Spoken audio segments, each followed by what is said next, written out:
ꯑꯍꯥꯟꯕꯃꯛꯇꯗ ꯃꯤꯔꯦꯜꯒꯤ ꯃꯤꯡꯁꯦꯜ ꯇꯨꯞꯁꯤꯟꯅꯤꯡ ꯑꯁꯤꯒꯤ ꯃꯥꯏꯀꯩꯗꯒꯤ ꯕꯤꯀꯥꯁ ꯅꯤꯡꯊꯧꯅ ꯏꯀꯣꯛꯅꯣꯅ ꯃꯌꯥꯝꯕꯨ ꯇꯔꯥꯝ ꯅꯣꯛꯆꯔꯤ ꯃꯌꯥꯝꯒꯤ ꯃꯐꯝꯗ ꯈꯨꯗꯣꯜ ꯇꯝꯖꯅꯕꯒꯤꯗꯃꯛ ꯄꯨꯗꯨꯅ ꯂꯥꯛꯆꯔꯤꯕ ꯋꯥꯔꯤ ꯑꯁꯤꯗꯤ ꯑꯁꯦꯡꯕ ꯊꯣꯛꯈꯤꯕ ꯑꯀꯤꯕ ꯋꯥꯔꯤ ꯑꯃꯈꯛꯅꯤ ꯋꯥꯔꯤ ꯑꯁꯤꯕꯨ ꯊꯥꯕꯤꯔꯛꯄ ꯅꯥꯎꯕꯃꯩ ꯋꯥꯔꯤ ꯑꯁꯤ ꯃꯍꯥꯛꯀꯤ ꯃꯍꯨꯠ ꯃꯔꯤꯟ ꯁꯤꯟꯗꯨꯅ ꯃꯤꯌꯥꯝꯒꯤ ꯃꯐꯝꯗ ꯈꯨꯗꯣꯜ ꯇꯝꯖꯔꯛꯂꯒꯤ ꯄꯨꯟꯅ ꯇꯥꯃꯤꯟꯅꯔꯁꯤ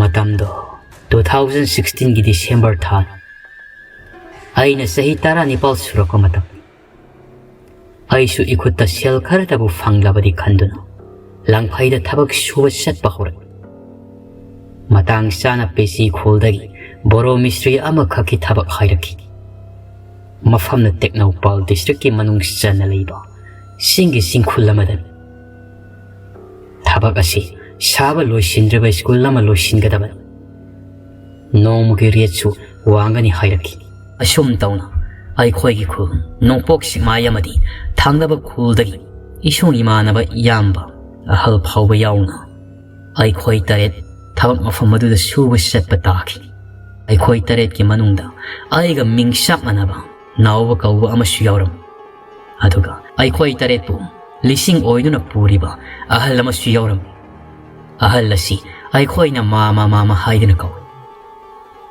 ꯑꯍꯜ ꯑꯁꯤꯅꯗꯤ ꯑꯩꯈꯣꯏꯗ ꯃꯥꯡꯖꯧꯅꯅ ꯍꯥꯏꯖꯕꯅꯤ ꯏꯕꯨꯡꯉꯣ ꯅꯈꯣꯏ 6 ꯃꯨꯟꯅꯗꯤ ꯇꯥꯎꯀꯣ ꯑꯩꯈꯣꯏꯅ ꯆꯠꯀꯗꯧꯔꯤꯕ ꯃꯐꯝ ꯑꯁꯤ ꯁ꯭ꯀꯨꯜ ꯑꯃꯈꯛ ꯁꯥꯒꯗꯕꯅꯤ ꯑꯗꯨꯕꯨ ꯍꯥꯏꯔꯤꯕ ꯃꯐꯝ ꯑꯁꯤꯗ ꯂꯥꯏ ꯇꯤꯟ ꯃꯊꯤ ꯐꯣꯡꯕ ꯑꯗꯨꯒꯨꯝꯂꯕ ꯑꯀꯤ ꯇꯨꯖꯨꯡꯕ ꯈꯔꯗꯤ ꯑꯗꯨꯃꯛ ꯊꯣꯛꯀꯅꯤ ꯅꯈꯣꯏ ꯆꯦꯛꯁꯤꯟꯅ ꯂꯩꯒꯗꯕꯅꯤꯀꯣ ꯑꯩꯗꯤ ꯃꯥꯡꯖꯧꯅꯅ ꯍꯥꯏꯍꯧꯔꯤꯕꯁꯤ ꯑꯗꯨꯕꯨ ꯃꯇꯝ ꯑꯁꯤꯗ ꯑꯩꯗꯤ ꯂꯥꯏ ꯇꯤꯟꯒꯤ ꯃꯔꯝꯗ ꯀꯌꯥ ꯊꯣꯏꯅ ꯊꯧꯁꯥꯕ ꯃꯤ ꯑꯃꯗꯤ ꯅꯠꯇꯦ ꯃꯥꯃ ꯀꯗꯥꯏꯗꯒꯤ ꯂꯥꯏ ꯇꯤꯟꯅꯣꯗ ꯑꯣꯟꯁꯤꯜꯂꯒ ꯐꯥꯔꯒ ꯋꯥꯔꯤ ꯁꯥꯟꯅꯕ ꯉꯝꯕ ꯃꯤꯅꯤ ꯄꯣꯛ ꯊꯣꯛꯄ ꯍꯧꯖꯤꯛ ꯃꯇꯝ ꯑꯁꯨꯛ ꯌꯥꯝꯅ ꯆꯥꯎꯈꯠꯂꯕꯁꯤꯗ ꯂꯥꯏ ꯇꯤꯟ ꯀꯒꯥꯏꯅꯅ ꯑꯁꯨꯝꯅ ꯑꯩꯅ ꯊꯧꯁꯥꯗꯨꯅ ꯈꯨꯝ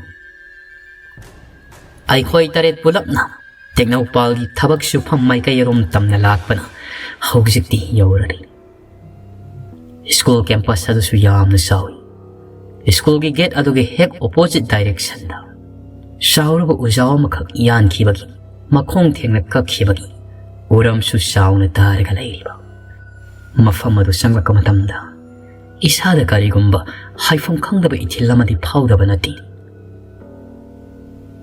ꯁ꯭ꯀꯨꯜ ꯀ꯭ꯂꯥꯁꯁꯤꯡꯁꯨ ꯄꯔꯦꯡ ꯁꯥꯅ ꯁꯥꯔꯤ ꯁ꯭ꯀꯨꯜ ꯀ꯭ꯂꯥꯁꯁꯤꯡ ꯁꯥꯔꯤꯕꯗꯨꯒꯤ ꯊꯪꯅꯕꯗ ꯀ꯭ꯋꯥꯇꯔ ꯑꯃꯁꯨ ꯂꯩ ꯍꯥꯏꯔꯤꯕ ꯀ꯭ꯋꯥꯇꯔ ꯑꯁꯤꯗꯒꯤ ꯈꯔ ꯆꯠꯊꯣꯛꯂꯦ ꯍꯥꯏꯔꯒ ꯑꯩꯈꯣꯏꯅ ꯂꯩꯅꯕ ꯈꯣꯂꯥ ꯁꯥꯔꯝꯃꯤ ꯃꯥꯏꯀꯩ ꯃꯔꯤꯃꯛ ꯗꯝꯕꯨꯔꯅ ꯈꯥꯏ ꯁꯥꯡꯅ ꯁꯥꯗꯣꯛꯂꯤ ꯑꯗꯨꯒ ꯃꯌꯥꯏꯗ ꯈꯥꯔꯒ ꯁꯈꯣꯡꯒꯤ ꯀꯥ ꯑꯃ ꯇꯣꯉꯥꯟꯅ ꯊꯝꯃꯤ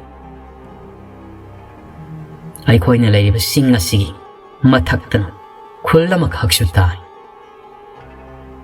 ꯍꯥꯏꯔꯤꯕ ꯅꯨꯃꯤꯠ ꯑꯁꯤꯗꯗꯤ ꯑꯩꯈꯣꯏ ꯌꯥꯝꯅ ꯍꯔꯥꯎ ꯇꯌꯥꯝꯅ ꯊꯕꯛꯁꯨ ꯁꯨꯔꯝꯗꯦ ꯄꯣꯊꯥꯔꯝꯃꯤ ꯊꯕꯛ ꯁꯨꯒꯗꯧꯔꯕꯅꯤ ꯁꯦꯟ ꯇꯥꯟꯕ ꯂꯥꯛꯂꯕꯅꯤ ꯍꯥꯏꯗꯅ ꯑꯩꯈꯣꯏ ꯑꯃꯔꯣꯝꯗꯗꯤ ꯅꯨꯡꯉꯥꯏꯕ ꯄꯣꯛꯂꯝꯃꯤ ꯑꯗꯨꯕꯨ ꯃꯍꯧꯁꯥꯗꯒꯤ ꯍꯧꯅ ꯑꯩꯁꯤ ꯐꯥꯒꯤ ꯁꯨꯒꯥꯏꯗ ꯈꯔ ꯄꯥꯝꯖꯕ ꯃꯤꯁꯛ ꯑꯃꯗꯤ ꯑꯣꯏꯗꯨꯅꯇ ꯂꯥꯛꯂꯤꯕꯅꯤ ꯑꯩꯈꯣꯏ ꯃꯁꯦꯜ ꯑꯃꯅ ꯑꯃ ꯐꯥꯒꯤ ꯇꯧꯅꯗꯨꯅ ꯅꯣꯛꯈꯦꯗꯨꯅ ꯅꯨꯃꯤꯗꯥꯡꯁꯤꯃꯗꯤ ꯂꯩꯔꯤ ꯊꯪꯅꯕ ꯅꯨꯃꯤꯠꯀꯤ ꯑꯌꯨꯛꯅꯤ ꯆꯤꯡꯊꯛ ꯈꯣꯜꯗꯨꯗꯒꯤ ꯃꯌꯥꯡ ꯅꯨꯄꯤ ꯑꯅꯤꯈꯛꯁꯨ ꯑꯩꯈꯣꯏꯅ ꯇꯧꯒꯗꯧꯔꯤꯕ ꯊꯕꯛ ꯑꯁꯤꯗ ꯃꯇꯦꯡ ꯄꯥꯡꯁꯤꯟꯅꯕꯒꯤꯗꯃꯛꯇ ꯂꯥꯛꯏ ꯆꯥꯛꯊꯣꯡ ꯐꯤꯁꯨ ꯇꯧꯕ ꯑꯃꯗꯤ ꯑꯇꯣꯞꯄ ꯊꯕꯛꯁꯤꯡꯗꯁꯨ ꯃꯈꯣꯏꯅ ꯃꯇꯦꯡ ꯄꯥꯡꯅꯕꯅꯤ ꯍꯥꯏꯗꯅ ꯑꯩꯈꯣꯏꯁꯨ ꯑꯌꯨꯛ ꯅꯨꯡꯊꯤꯜꯒꯤ ꯃꯇꯝ ꯑꯁꯤ ꯊꯕꯛ ꯁꯨꯗꯨꯅ ꯂꯩꯔꯝꯃꯤ ꯀ꯭ꯂꯥꯁꯔꯨꯝ ꯑꯃꯈꯛ ꯁꯦꯝ ꯁꯥꯔꯝꯃꯤ ꯀ꯭ꯂꯥꯁꯔꯨꯝ ꯑꯁꯤ ꯕꯦꯟꯆ ꯗꯦꯛꯁꯅꯆꯤꯡꯕ ꯑꯃꯠꯇ ꯂꯩꯇꯦ ꯄꯨꯡꯍꯥꯡ ꯍꯥꯡꯏ ꯃꯌꯥꯡ ꯅꯨꯄꯤ ꯑꯅꯤꯗꯨꯁꯨ ꯃꯈꯣꯏꯒꯤ ꯃꯔꯣꯜꯗ ꯂꯣꯟꯅꯗꯨꯅ ꯅꯣꯛꯇꯨꯅ ꯑꯩꯈꯣꯏꯒꯤ ꯊꯕꯛ ꯑꯗꯨ ꯃꯇꯦꯡ ꯄꯥꯡꯏ ꯑꯗꯨꯕꯨ ꯃꯐꯝ ꯑꯁꯤ ꯆꯤꯡ ꯑꯃꯗ ꯂꯩꯕ ꯑꯣꯏꯖꯔꯕꯁꯨ खर सुक्पा हाइगदरा इसादा करिगुम्बा अमदि फाउदबा नति स्कूल क्लास सिंग परेंग लैरिबा सिदगी खर हाइदोकले हाइरगा ट्रांसफर खर अमसु लै अदुगा सिंग मसिदगी मखा कुमथरगा मी असिबा फुमफम सिमिति कयासु लैबा अइखोइन उरम ब्यूदी असुकी मतिक फाजे असुमना अइखोइ थबक सुबना नुमिसिगी नुंथेलगी पुंग अनिगा तासेलका मतम असिदा मफम असिदी निंगथम थागा ओइबनी लैसल थाबा अमुक हौगलकली usil na sin na aikhoi thabak ti loisila yasang ka matam maduda mayang nupi ani aikhoi gi mateng panglam madasu singthak khulada da domak kakri aikhoi numidang sigi sana thaknaba sillangan thongnaram aigi marup oiriba nawbaduna nawba nang phone da namdana game adumak sanaraga lairige haribro laudana aikhoi somda sak thinaba honariba sinangsu khara yauksinsi laudana aina ngarang lakpadasu aina honariba natro ai imada mukta phone tawgeda matam masidadi mobile phone screen touch sik pakna painaba nattabanina aisu Samsung ki keypad amakhak pai masidani aina cricket game ado ngahak aita sanariba imada phone tawri mafam asigi oiriba thabak subagi matangda imadasu wari kaya su saram tumna himnanaba pareng sana thariba phamung asida tumnaba matam asidan ikhang khangawdana angakpa amaga loinana numidangi thengsilaklaba matam asida school gi lampak sida football kawgum dup hayana kawgi makhol taraki aikhoi kharadi angakpa phaw adubu mamadudi hanadegi duma khanglaga leibanara khangni thoina mai thongda akibadi pokpa leiti nakong thangdana tai aduga amuksu jaw orel singjangna straight haiduna khai thabagi makhosu taba hawrakhiba haina baduni numidangi matamda u khaiba singjangna khaibagi makhol haiba siri taraiba amadi natti laikai khulda fawba asinguma khonjel da ahingi matamna tarabadi nongan bada misimina adumak nangi haina badu asum tawna mafam asida hawrapa sidagidi ai sada akiba pokpa hawrak sindadi panghai haijabagi wani aisi yamna kiganba misak amasuni numit asimadi adumak tumna potharam mathangi ayuk yenda angan badani ai isasi itek tek bagumna isasi karigumba ama pangal ison sonse bagum tawkiba hanagumna aikhoi thabak suba nomba suhor chaksa matam yoksingiba khangawde adubu ai saning thakning kari mata poklamdi sondam nadamna adumak laya mama hoi suhera ni pa mandaba sasilu thabak si yamna watlibani ne ngarang nahan khakta lakpada ngairi hayo hayasi khaktan aingonda hai aina sumamada mama ngarang gidu kari mata uno haidna han mamana sum tawbani mafam asigi hawnabini kari su tawroida ai khoina du numidangi matamda lengna leiraga loira kaino kari su khalunusi saksi chathogasi aduga thabak makha sugadamani ko adubu aidi saning thanwa ipok pokri sakhom amani khak sarega nomak loisali thabak su nom mayang nupi ani dusu mateng pangbalaklam asumna numisigi numidangi matam yoksin khiba khangawde aisu imada phone tawduna ngarang numidang thokhibadugi maramda imada hai imasu masada khara khajikti pakhatpa poi adubu ibungo section layu langphaida singmana thabak suba haiba siri adugu makhara su thengnaba tabani imana ne isawa soida ngamdana ba lining thaugi mafamda sena thawni ge ko section layu isa siri haidana imana su aige pukning bu thiamjin birakhi adubu yamna ngaklibadi numidangi matamdasu sakti inthi nungaina sakhi ribani ai tumba su isa sida tumning saningba amata poklamde misi adumak singyuna dala masi khakta sunatana ai khoina khola asida tumlibasi numidangi matamda mai thansi haiba sungyamak yari tumlamdai matamda mai hekta mutki ai khoiga laiminariba mama haidana kauriba ahalasina mama ngasidi mai thansi kaidorabage numidang mai mama sinungaiti haibani mama hera ibongo nangbu yamna kirabro karisu tawroi mai ngan basi ai tumba yadi haiwani phaju khumjalagane nangi phone met kadaba game sanagadaba adumak tawraga layo hera nipa manjadaba tumo adumak phaju khumjallaga phone metna game sanaraga layammi tummadi yadabana ngasigi numidang sidana karam tawriba ai khoina thabak surumba classroom bench desk na singba amata su leitaba sidan bench desk na pik thalaba kamagumna mathanda laimaida grong haidana intha phibagi mako hauna taraki ꯑꯁꯤ ꯈꯛꯇꯁꯨ ꯅꯠꯇꯅ ꯀ꯭ꯂꯥꯁꯔꯨꯝꯗꯨꯗ ꯉꯁꯥꯏ ꯉꯟꯇꯥꯅ ꯆꯤꯡꯊꯛ ꯈꯨꯜꯗ ꯀꯥꯈ꯭ꯔꯕꯤ ꯃꯌꯥꯡ ꯅꯨꯄꯤ ꯑꯅꯤꯗꯨꯅ ꯑꯣꯔꯥꯎ ꯊꯔꯥꯎꯗꯨꯅ ꯅꯣꯛꯈꯤꯕꯒꯤ ꯃꯈꯣꯜꯁꯨ ꯇꯥꯕ ꯍꯧꯔꯛꯈꯤ꯫ ꯑꯩ ꯏꯁꯥꯗ ꯍꯦꯟꯅ ꯑꯀꯤꯕ ꯄꯣꯛꯂꯤ꯫ ꯀꯔꯤ ꯃꯇꯧꯅꯣ ꯊꯣꯛꯂꯤꯕ ꯃꯇꯧ ꯑꯁꯤꯕꯨ ꯍꯥꯏꯗꯨꯅ ꯃꯐꯝ ꯑꯁꯤꯒꯤ ꯑꯀꯣꯏꯕꯗꯁꯨ ꯃꯀꯨꯅ ꯈꯣꯡꯕꯒꯤ ꯃꯈꯣꯜ ꯇꯠꯇꯅꯁꯨ ꯇꯥꯔꯤ꯫ ꯑꯀꯤꯕ ꯍꯦꯟꯃꯟꯈꯤꯕꯅ ꯑꯩ ꯊꯛ ꯅꯤꯛꯇꯨꯅ ꯂꯩ꯫ ꯇꯨꯝꯕ ꯏꯌꯥ ꯌꯥꯈꯤꯗ꯭ꯔꯦ꯫ ꯑꯩꯒ ꯂꯥꯛꯃꯤꯟꯅꯔꯤꯕ ꯃꯔꯨꯞ ꯃꯄꯥꯡ ꯌꯥꯝꯅꯆꯤꯡꯕ ꯃꯈꯣꯏ ꯇꯔꯨꯛ ꯑꯗꯨꯗ ꯅꯨꯡꯉꯥꯏꯅ ꯇꯨꯝꯂꯤ꯫ ꯃꯤꯡꯃꯥꯟꯅꯕ ꯅꯥꯎꯕꯗꯨꯁꯨ ꯃꯉꯥꯏꯔꯤ ꯃꯁꯥꯗ ꯑꯀꯤꯕ ꯄꯣꯛꯂꯕꯁꯨ ꯊꯣꯏꯅ ꯍꯦꯟꯅ ꯃꯤꯄꯥ ꯏꯆꯥꯎꯗꯕ ꯃꯤ ꯑꯣꯏꯕꯅꯔ ꯈ꯭ꯔꯣꯛ ꯈ꯭ꯔꯣꯛ ꯅꯥꯈꯣꯛꯇꯨꯅ ꯇꯨꯝꯊꯈ꯭ꯔꯦ꯫ ꯑꯩꯗꯤ ꯋꯥꯈꯜ ꯄꯨꯛꯅꯤꯡ ꯑꯁꯤꯗ ꯍꯦꯟꯅ ꯈꯟꯖꯜꯂꯤ꯫ ꯑꯩꯈꯣꯏꯅ ꯇꯨꯝꯂꯤꯕ ꯐꯃꯨꯡꯁꯤꯒꯤ ꯐꯃꯥꯡꯗ ꯂꯦꯞꯂꯝꯂꯒꯅ ꯀꯝꯗꯧꯕ, ꯍꯣꯂꯥꯁꯤꯗ ꯆꯪꯉꯛꯂꯒ ꯇꯝꯅꯔꯛꯂꯕꯗꯤ ꯀꯝꯗꯧꯕ ꯍꯥꯏꯕꯁꯤꯅ ꯈꯟꯖꯜꯂꯤ꯫ ꯇꯨꯝꯕꯣꯏ ꯇꯨꯝꯗꯕꯣꯏ ꯑꯁꯨꯃꯛ ꯅꯣꯡꯉꯥꯟꯈ꯭ꯔꯦ꯫ ꯃꯔꯤꯅꯤ ꯁꯨꯕ ꯅꯨꯃꯤꯠ ꯑꯁꯤꯗ ꯑꯩꯈꯣꯏꯒ ꯊꯕꯛ ꯁꯨꯕ ꯂꯥꯛꯃꯤꯟꯅꯕ ꯃꯣꯆꯥ ꯑꯃꯗꯤ ꯁꯟꯖꯤꯠ ꯃꯈꯣꯏ ꯑꯅꯤꯗꯣ ꯃꯌꯨꯝꯗꯒꯤ ꯌꯥꯝꯅ ꯂꯨꯕ ꯊꯕꯛ ꯑꯃ ꯂꯩꯔꯦ ꯂꯥꯛꯇꯕ ꯌꯥꯗ꯭ꯔꯦ ꯍꯥꯏꯗꯨꯅ ꯐꯣꯟ ꯇꯧꯔꯛꯏ ꯍꯥꯏꯗꯨꯅ ꯑꯍꯜꯗꯨꯗꯒꯤ ꯃꯈꯣꯏꯅ ꯁꯨꯔꯨꯕ ꯁꯦꯟꯐꯝ ꯈꯔ ꯑꯗꯨ ꯂꯧꯔꯦ ꯍꯥꯏꯔꯒ ꯃꯌꯨꯝ ꯃꯥꯏꯀꯩ ꯇꯝꯅ ꯆꯠꯈ꯭ꯔꯦ꯫ ꯍꯧꯖꯤꯛ ꯂꯩꯍꯧꯔꯤꯕ ꯍꯥꯏꯕꯕꯨ ꯑꯩꯈꯣꯏ 5 ꯈꯛꯇꯅꯤ꯫ ꯑꯍꯜ ꯑꯗꯨꯒ ꯊꯥꯔꯒ ꯑꯩꯁꯨ ꯏꯁꯥꯁꯦ ꯎꯏꯁꯣꯛꯇ ꯆꯣꯛꯊꯩ꯫ ꯀꯌꯥ ꯇꯨꯝꯗꯕ ꯆꯥꯅꯤꯡ ꯊꯛꯅꯤꯡꯕ ꯐꯥꯎꯗꯕꯗꯨꯅꯔ ꯈꯪꯗꯦ꯫ ꯑꯗꯨ ꯃꯁꯤ ꯍꯦꯟꯅ ꯍꯥꯏꯖꯤꯜꯂꯨꯔꯒ ꯃꯁꯤꯅ ꯅꯨꯄꯤꯗꯧꯅ ꯇꯧꯏ ꯅꯪ ꯁꯤꯃ ꯍꯥꯏꯕ ꯋꯥꯍꯩ ꯑꯗꯣ ꯍꯥꯏꯔꯛꯀꯅꯤ ꯈꯪꯗꯅ ꯃꯍꯥꯛꯀꯤ ꯋꯥꯉꯥꯡ ꯁꯉꯥꯡꯅꯒ ꯈꯔ ꯊꯤꯕꯅꯤ꯫ ꯑꯩꯁꯨ ꯍꯥꯏꯗ꯭ꯔꯦ꯫ ꯉꯝꯅꯕ ꯊꯕꯛ ꯑꯗꯣ ꯉꯁꯤ ꯐꯥꯎꯕꯗꯤ ꯀꯕꯛ ꯌꯥꯎꯔꯝꯃꯤ꯫ ꯅꯨꯡꯊꯤꯜꯒꯤ ꯃꯇꯝ ꯑꯁꯤꯗꯗꯤ ꯊꯕꯛꯁꯤ ꯅꯨꯡꯊꯤꯜ ꯂꯦꯞꯂꯁꯤ ꯍꯥꯏꯅꯗꯨꯅ ꯑꯩꯈꯣꯏ ꯂꯦꯞꯂꯦ꯫ ꯑꯩ ꯑꯍꯤꯡ ꯅꯨꯃꯤꯗꯥꯡ ꯇꯨꯝꯕ ꯌꯥꯗꯕꯗꯣ ꯈꯔ ꯈꯖꯤꯛ ꯇꯨꯝꯅꯤꯡꯉꯤ ꯍꯥꯏꯗꯨꯅ ꯇꯨꯝꯂꯝꯃꯤ꯫ ꯃꯐꯝ ꯑꯁꯤꯅꯒ ꯈꯔ ꯌꯦꯡꯕꯗ ꯋꯥꯌꯣꯡ ꯆꯥꯗꯕ ꯁꯨꯛꯄ ꯃꯐꯝꯒ ꯑꯣꯏꯕꯅꯤ꯫ ꯅꯨꯡꯊꯤꯜꯒꯤ ꯃꯇꯝꯗꯒꯤ ꯂꯩꯆꯤꯜꯅ ꯄꯨꯡꯃꯝ꯫ ꯑꯩꯅ ꯃꯤꯠ ꯁꯤꯡꯂꯛꯄꯗ ꯅꯨꯃꯤꯗꯥꯡ ꯋꯥꯏꯔꯝꯒꯤ ꯃꯇꯝ ꯑꯣꯏꯗꯨꯅ ꯂꯩꯔꯝꯂꯦ꯫ ꯃꯇꯝ ꯑꯁꯤꯗ ꯅꯥꯎꯕ ꯃꯈꯣꯏ ꯑꯇꯩꯗꯤ ꯆꯥꯛꯈꯨꯝꯗ ꯂꯩꯕꯅꯤ꯫ ꯀꯔꯤ ꯇꯧꯔꯒꯦ?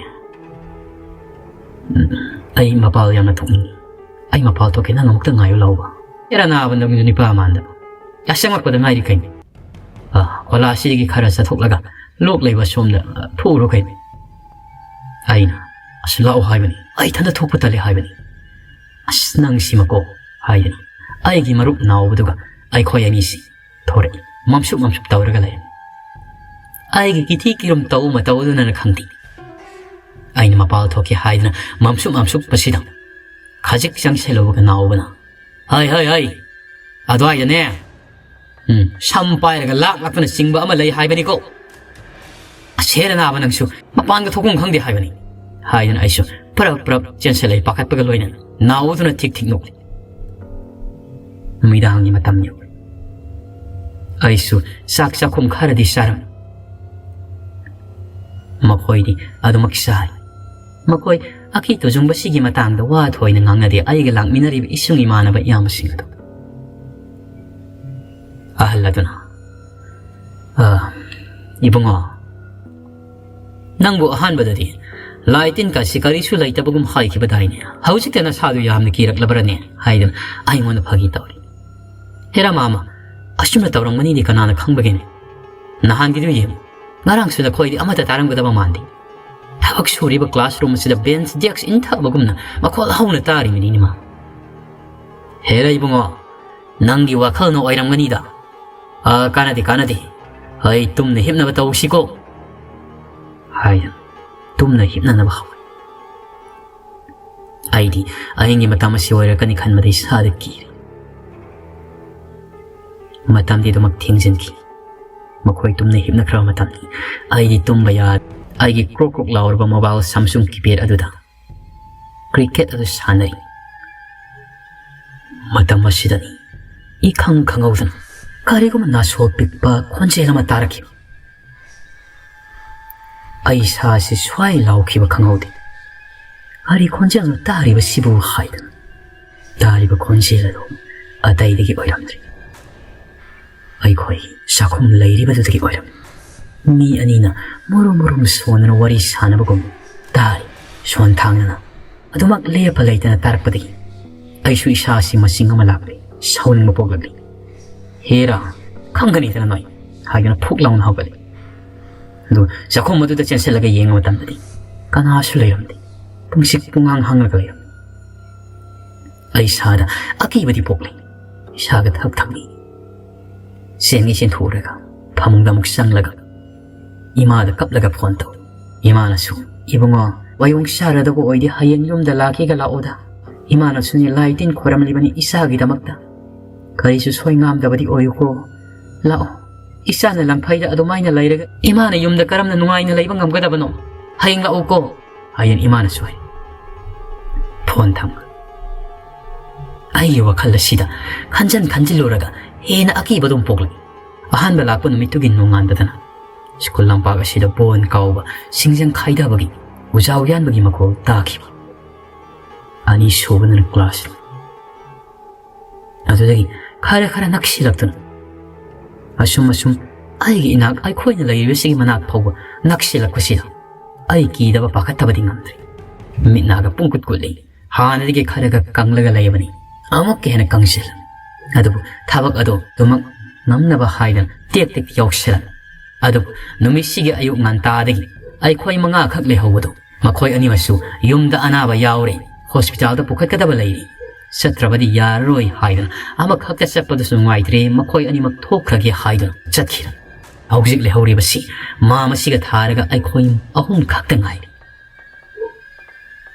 mama sidasu ai khoi su satlage haidan haibani adubu mama yaba kauba leitre nakhoi satkrabadi tabak asi karamna su hawgani ai itau nauna tabak suna awaba kauningai phagi tori ayong nungthilgi matama sidadi akiba awaba du leitrabanina nauba yengoni ai khoina numi kharani ba masida leirakpasi atopa nupi amata su udi masigi ani thikraba ha utin manmi mayang nupi ani se masida adumak nunggi gi urapana rakhang khoyani gi masakse sum phaja thorakleni ai sunno makoina ne numidang oiram khulda karamdai matamda masaktu uhodravadi isada sauningmuga poktarane haidana haidana phagi taunaraga amana noknai mamadasu phagi khara pama mi amani asumna yasanglakbugi matam oisingi mama ai sasi yamna kireda mama ai akiba pumnamakto mamadasu tam mama ha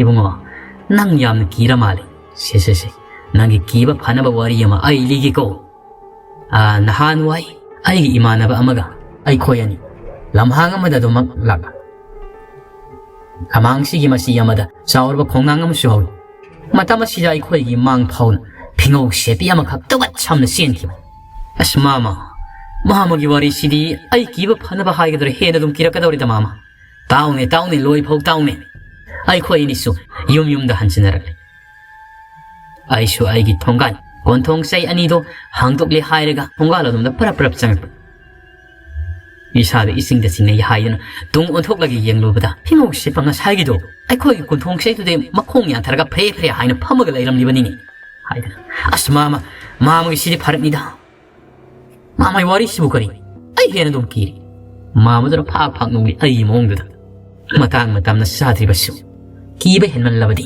ipai thipai tawe haibaduna khangti aisu pukse kanna nungairakri khong kanna hamning uba mama ai khong se hamning mane yadri mama ngi haktang ngai biu nauba nang sakhom do senaramuko la ai khoi khola sidigi khara sa thokle hairaga asai sida lokse masigi mapa se khara kumtharaga hamu ai naknaga hamakanu manam namakani ko mama lauba ai khoi ni thorakni hai khara sa thune he aduda hangunu ne nangbo horen manam pairakani haibani mama isa thokpa ngamlaroi ai sa sikibana loi haidana aisu isa sa thoktabida mafam aduda ham matang sida mama hai khupak na thaba layam lai haibani ko asma manang sima haidane aisu pra loi sile hari chensile phak sunuk nai asum tawnai khoisu sak tokle aisu isa sida tumning saning badudi ngasi su adu ngai tumning ba pokti mama ga nawbudu gadi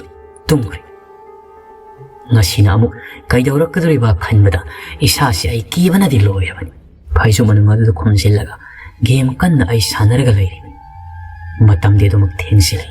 Ay karisu wakal oiro banati. Sanariba game aduda akiba pumna magthadok laga wakal puming sang cricket of kan yayribani. Matamasida kanghodana. Ay ni liba pamung asigi. Hik manak asida. Kanagumba ama pamtarak laga. Ay ginakal sidi hiptarapagi. Isada samilama pangkiba. Ay sa kongton tu chap-chap yung. Kaya nga hausikidi wakay na ning sasur makual pawatuan na tam ning sasur hod. Hausikidi wakay na. Ay ginagansida. Kanagumba pamtarak pagum tawribasibo. Ay wakal na rakanggi. Suantang na bakwansiyalda. Nauba. Hay na kaurakib. Madudagidi ay loire. Isasi kayo matawkri. Aki pakat pa na. Ay soydre na nga sige numisure na hay mafaw kalaman. Ado, ay akibag po na magtadog laga. Yeng dadi yung lagi kanra. Paisuk to hangtok lagi yung utam dadi. Kanasyo layam di. Mama! Hay na nagkaw. Ay yapon gito slide to nakapagani yung may talakong matam dadi pungan nga. Hay kayo dorobagin inang go. Mama! Asida ka na agong mamapam tarapagong tawi. Ay ginakalihip tarapagong ay giming kaurak lima ni mama. Ay nga toki ba singa to liri. Ay sukap suyam na kaplam. Toki ba singa to tam. Asum naksela pagong tawi hay. Imasu ay gimawang do yam na kaplam. Laki hay basu. Yung da toraki hay basu yadri hay na ay na imada sutam. Imasu isagi soyda ngam na ba hay na. Lai koram ge ko hay na. Wari watay ngak sanaram laga. Ay pungning mo patabiram laga puwan tapkuri. Asum to na. Yam na natay sada ba tawdo nga sige numisida toklan. Ay wakal la sidadi. Hene na kidaw lang tak na dabang amdi. Nong mugi. Asum naksilak liba. Masina karibo ay rakadori ba kanna. Numida nga simado ay itong masuyayarang. Nong alak rin. Masitari ni San Banum.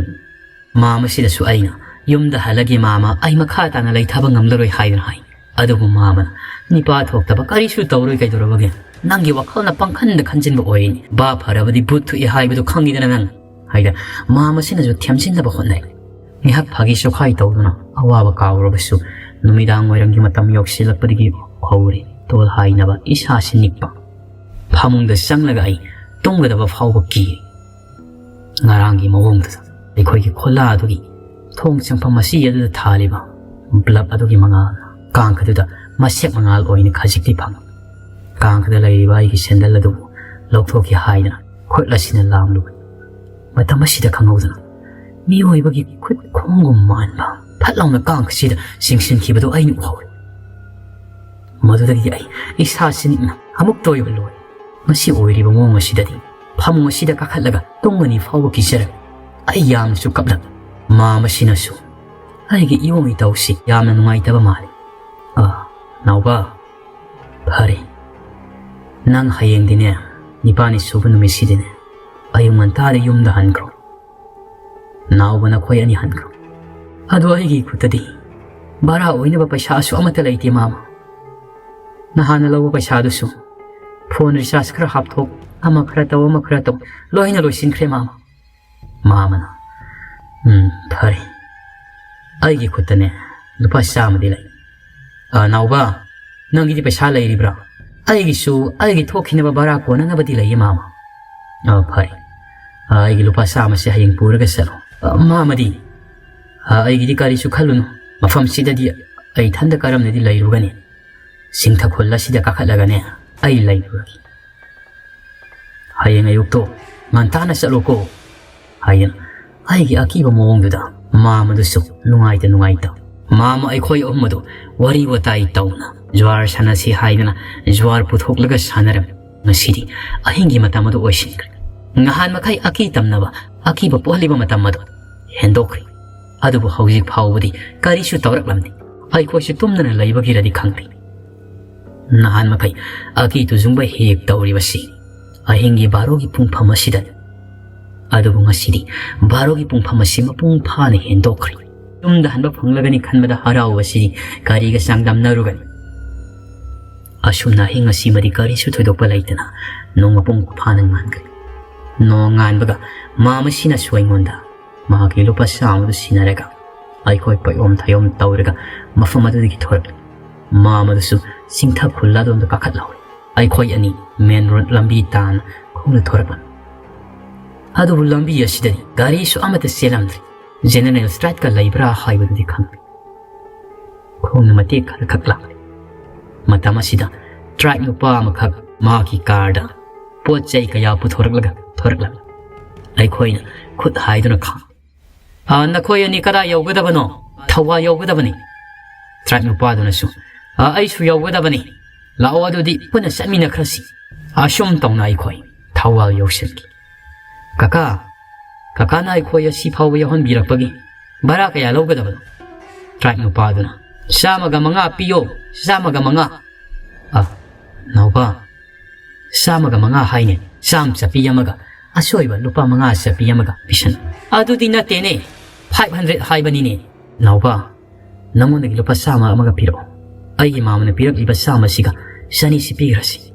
akaka ai khoi paisa di amata yaw jerak tri asi lupa sani di yaw asi oi biro kaka asumna try nu pa duna su lawri hara hurau adubu thawbal sidagi yai pok phawba yawbada matam aduda lupani phun mi amamda kun law ai di khutta paisa di amata yawdrabani ko asumna ai khoyani poyom thayom duga loina yai pok phawba la oto tong laga adubu ai di khutta paisa di amata yawdrabani na nawba barasi ai yawdre nangna khara pikro ai horen yumda hanjangeba nawbana nang sugarigino paisa yawroktre haibidi nga saina haibi yadro nang simako haidana mahaksu piningda ibanigi lupani phudu piri aisu otoda da tongliba mi singdugi mamangda yamna di ikai jeram mahaki podu amadu puraga mahak khongna nopok simai tamna makhongna grang chatkri mahakna chatkibadu di phanayam sangri